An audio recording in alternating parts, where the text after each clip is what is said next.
Я не ведаю, мне здаецца, што беларусы гэта як едзінарожкі. Хтосьці ў іх верыць, хтосьці сярод іх жыве, хтосьці іх не бачыў і не ведае, што яны існуюць, але я веру, што яны ёсць.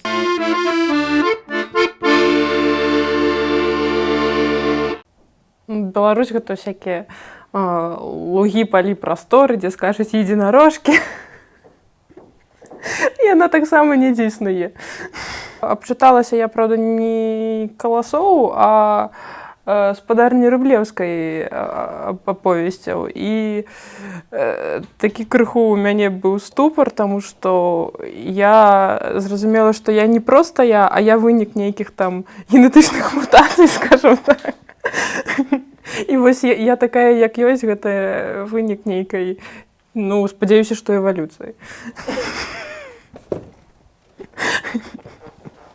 Я спадзяюся, што Беларусь будзе месцам, дзе жывуць беларусы, которые не едзінарогі, а сапраўдныя.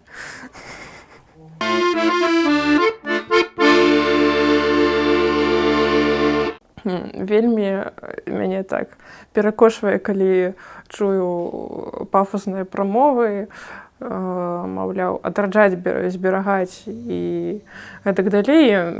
Мою думку, гэта проста адпужвае. Беларуская мова можа быць сімвалам, сцягам, чымсьці яшчэ, але чым яна пакуль, на жаль, не стала масава, гэта сродкам камунікацыі. Вось калі яна будзе сродкам камунікацыі, калі на ёй будуць выдавацца неякасныя дэтэктывы, жаночыя раманы, тады яна будзе той мовай, якой яна павінна быць.